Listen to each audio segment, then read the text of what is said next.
যদি আপনাকে প্রফিটেবল না বানাইতে পারি চ্যানেলই ডিলিট করে দেবো, যে আপনি এখান থেকে আর ট্রেড নিতে পারবেন না, আপনার লস ওভার।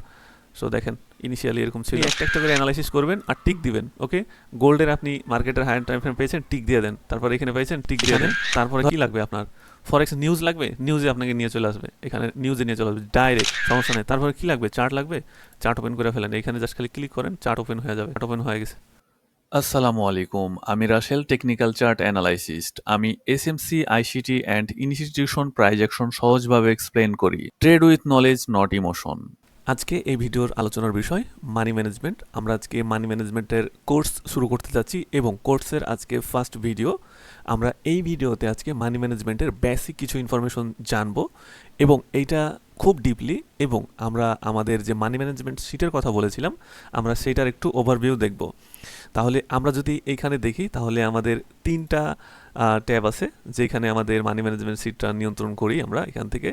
সো এইখানে কিভাবে কাজ করে, কোথায় কি আছে না আছে, আমি সব কিছু একটা একটা করে ব্যাখ্যা দেব। তার আগে আমি কয়েকটা পয়েন্ট বলবো।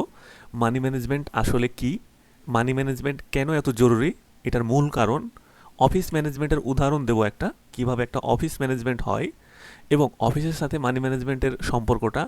এরপরে আমরা দেখব ট্রেডিংয়ে মানি ম্যানেজমেন্ট না থাকলে কি হয়।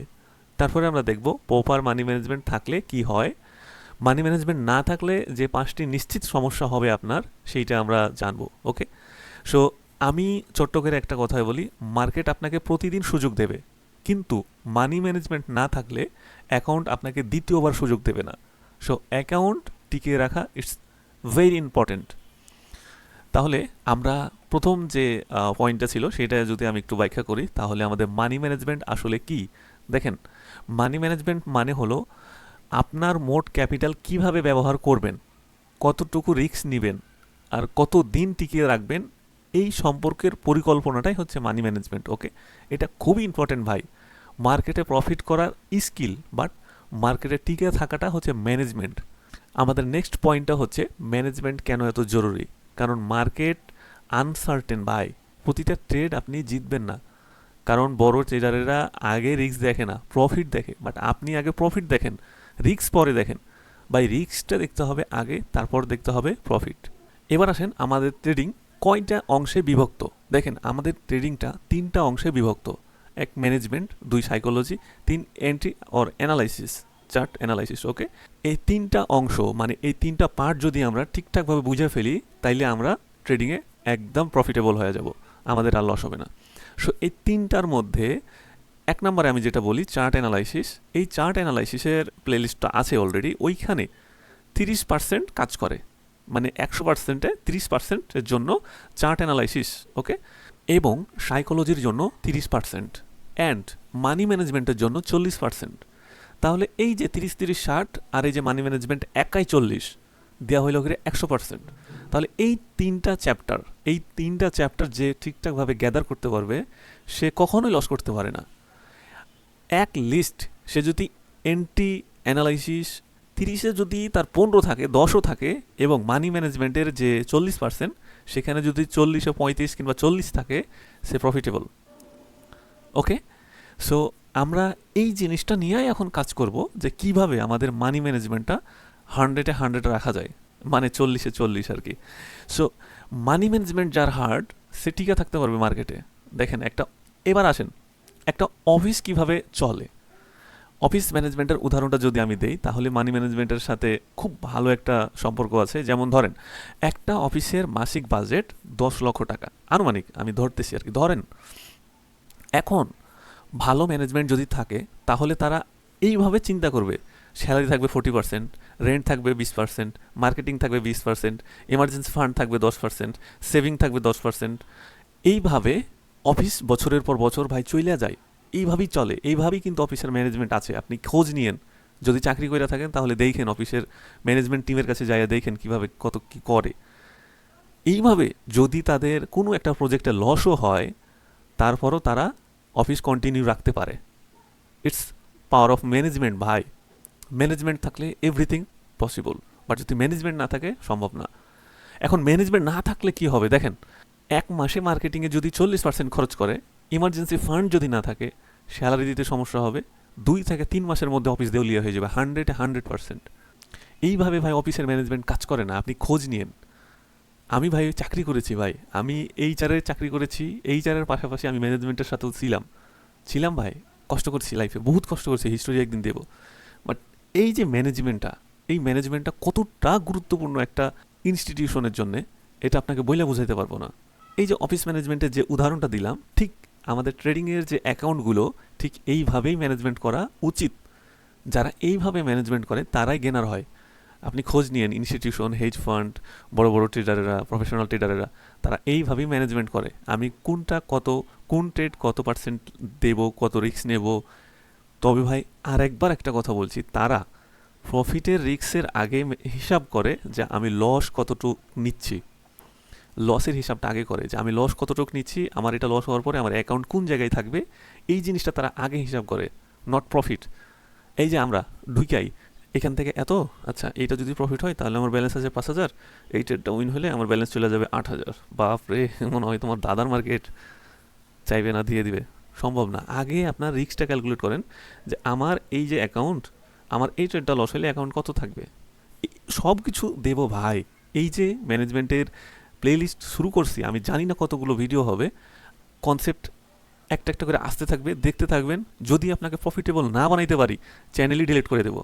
সত্য কথা ভাই, চ্যানেল ডিলিট করে দেবো, চ্যানেল রাখবো না যদি আপনাকে প্রফিটেবল না করতে পারি। আচ্ছা এবার আসেন, ট্রেডিংয়ে ম্যানেজমেন্ট না থাকলে কি হয়। ধরা যাক আপনার ক্যাপিটাল $1,000, ওকে, নো ম্যানেজমেন্ট।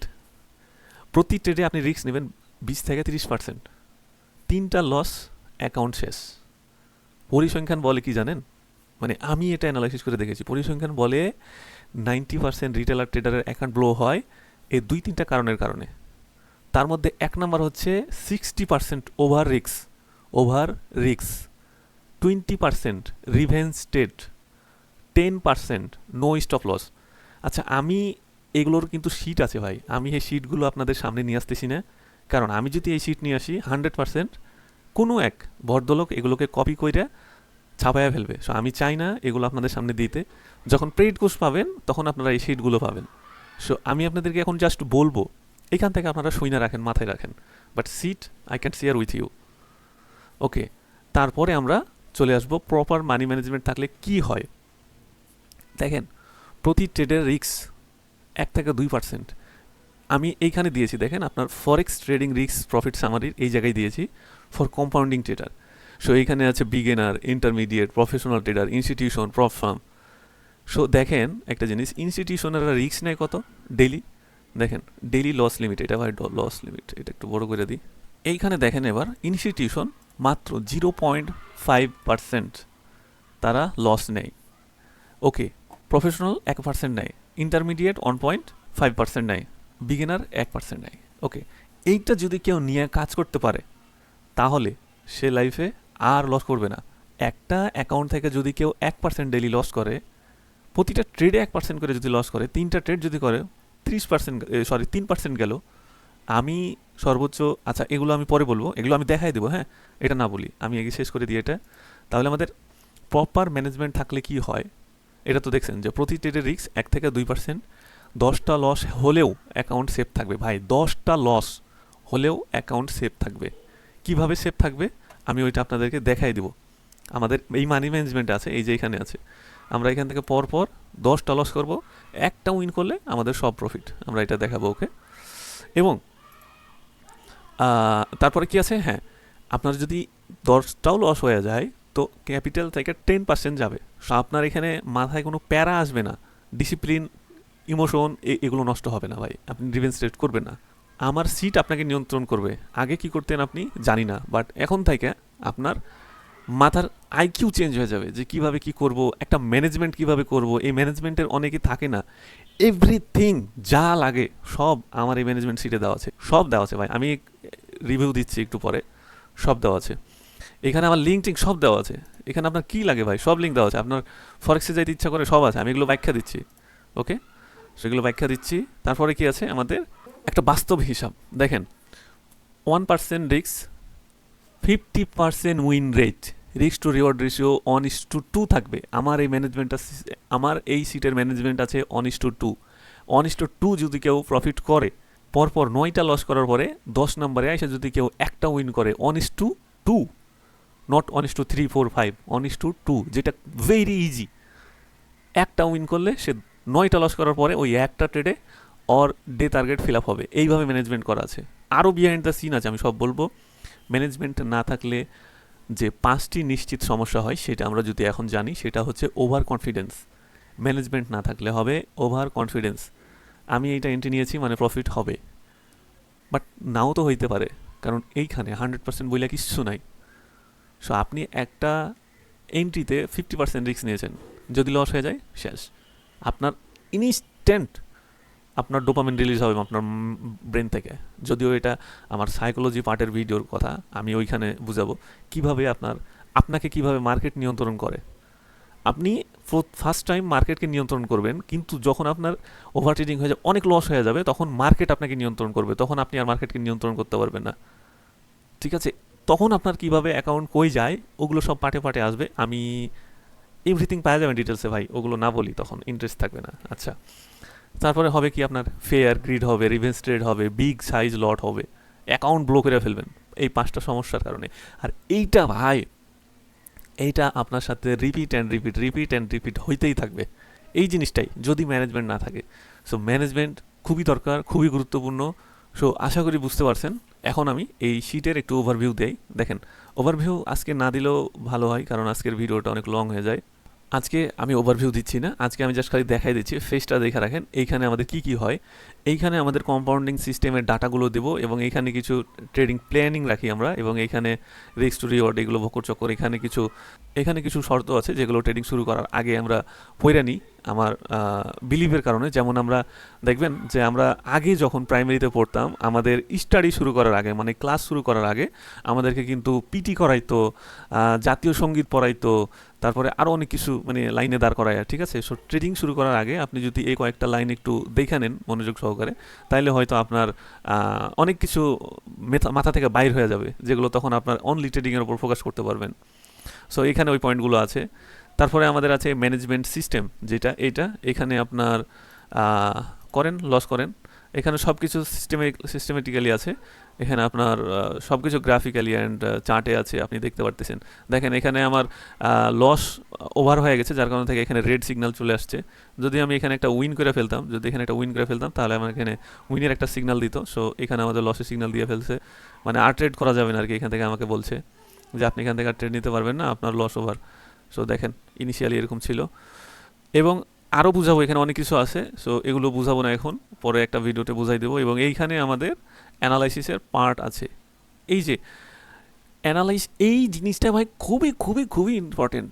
কেন বলি, অনেক ট্রেডার জানে না যে কিভাবে অ্যানালাইসিস করতে হয়, কোনটার পরে কোনটা অ্যানালাইসিস করতে হয়, কি কি কনফার্মেশন পাইলে একটা এন্ট্রি রান করতে হয়।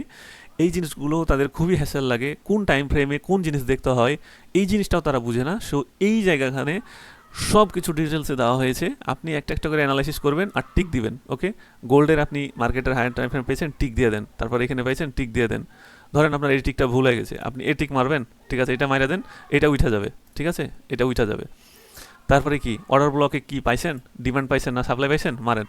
তারপরে এভরিথিং ভাই, এগুলো নিয়ে পরে একটা ভিডিওতে আলোচনা করবো। আপনার কি লাগবে, তারপরে আপনার ফরেক্স টাইমিং দেখা লাগবে। এই যে যখন আমরা টাইমিংয়ের এখানে আলোচনা করি যে সেশন অ্যান্ড টাইমিং কি ঠিক আছে, কোন সেশনে নিচ্ছেন, এটা কি ঠিক আছে, তার জন্য টাইমিং দেখা লাগবে। কিচ্ছু করা লাগবে না ভাই, আপনার কোনো কিচ্ছু করা লাগবে না। আপনি জাস্ট এখানে ক্লিক করবেন, চলে যাবেন, আপনাকে জায়গা মতো নিয়ে চলে আসবে। এই যে টাইমিংয়ের, ফরেক্স টাইমিংয়ের এখন কোন কয়টা বাজে, 5টা বাজে, 5টার কোন সেশন চলছে, এই যে।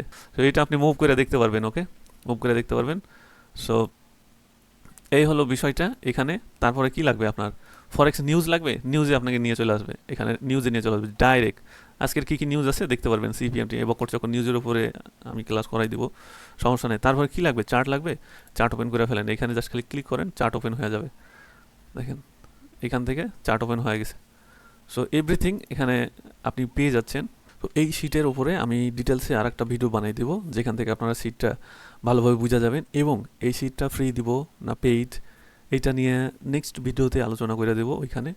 সো এই ভিডিও এ পর্যন্তই। ভালো থাকেন, সুস্থ থাকেন। এবং এই মানি ম্যানেজমেন্টের এইটা ফার্স্ট ভিডিও ছিল। সো এখন পার্ট পার্ট করে ভিডিও চলে আসতে থাকবে, কতগুলো আসবে জানি না, তবে খুব বেশি থাকবে না। জাস্ট আপনাদেরকে ম্যানেজমেন্টটা শেখানোর পরে এই কোর্সটা শেষ। মানি ম্যানেজমেন্টের কোর্সে যেহেতু 40%, সো আপনাকে এইটা খুব ভালোভাবে শিখতে হবে এবং আমি এখানে ডিটেলসে উদাহরণসহ সব কিছু দিব। সো ঠিক আছে, ভালো থাকেন, সুস্থ থাকেন, আল্লাহ হাফিজ।